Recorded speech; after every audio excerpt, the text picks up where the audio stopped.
In recent years, home health kits have evolved far beyond simple pregnancy tests or thermometers.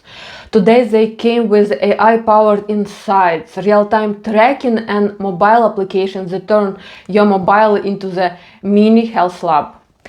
I tried HomeKit DNA test recently, and thankfully it didn't say that I was some medieval war criminal, but it gave me interesting insights. And I thought, okay, what else is out there?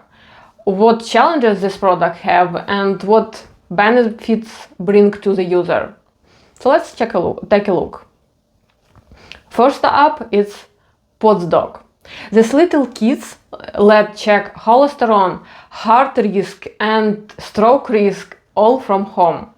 After a simple finger prick test, the results came in 10 minutes, and what is more important, it sends the data to the NHS, so share the data with the doctor. PodsDoc application doesn't just record a test result, it actually scans and interprets cholesterol test using AI-powered image recognition. And here is the tech challenges, because application should to deal with various of items like lighting, camera quality, and even different skin tones. So AI models have to train into a million of different images to minimize errors. From business perspective, I think challenges is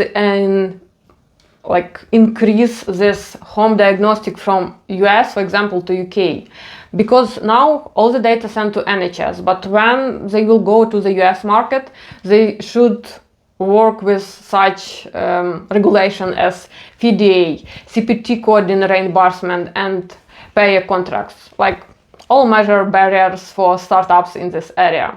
Next kit which I found is Function Health.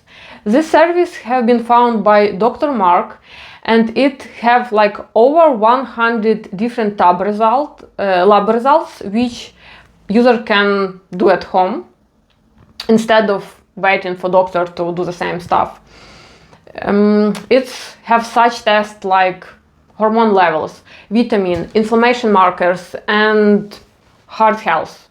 The results came with explanation from clinics, so you shouldn't Google at 2 a.m. what does C-reactive problems mean. And here it's where I see the challenge, technical challenge, because different laboratories send data in the different formats. So the application should synthesize this data. I assume that they use FHIR to structure the API, and it also helps easy to integrate with any EMR. But the challenge is real. Healthcare data interoperability is one of the biggest bottlenecks in the health tech today.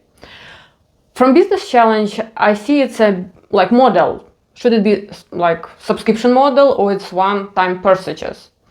Because many consumers does not make lab results very often. I don't know, maybe once or twice a year.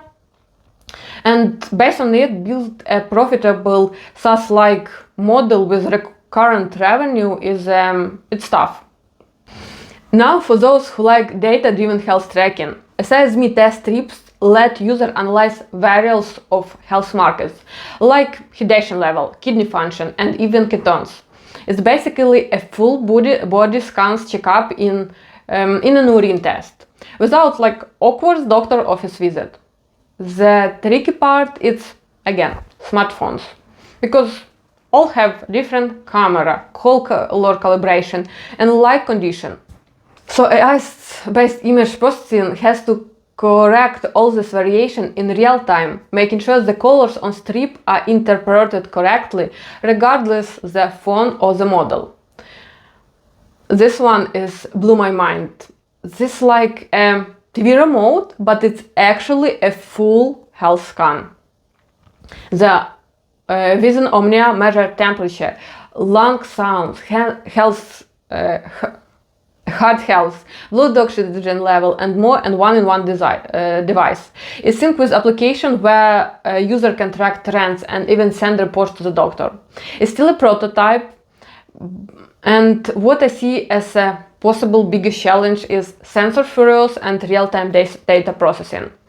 It must making sure that when one sensor reads something unusual, it doesn't create false alarm due to the rest of the environment. For example, when user go up to the stairs, the heart rate is obvious increase, but the system should recognize it as something normal and didn't send false alarm.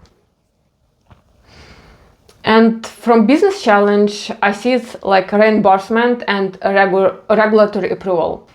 Now, remote diagnostic won't scale unless insurers will see the cost savings. Startup in this space need strong clinical variation trials to convince payers that these tools reduce hospital visits and cut long-term costs.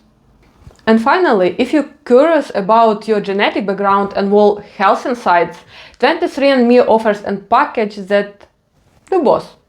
Beyond ancestry, it analyzes things like carrier status for diseases, genetic health risk, and even trails like caffeine metabolism.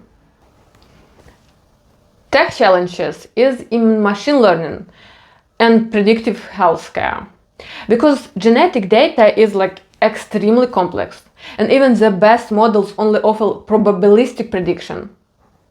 So the biggest issue is avoiding false positives that could cause unnecessary panic. That's why genetic prediction model must constantly train on a new dataset to improve accuracy and make the model better and more stable. So home health kits aren't just a gadget. They're becoming a new healthcare infrastructure, and the winners in this area, they will be not only good in healthcare, providing healthcare services, they also should be good in regulation, reimbursement strategy, and long-term business sustainability. So if you are a startup or use a company in this area, write a comment, what do you think is the biggest opportunity? And thank you for watching. See you in next videos.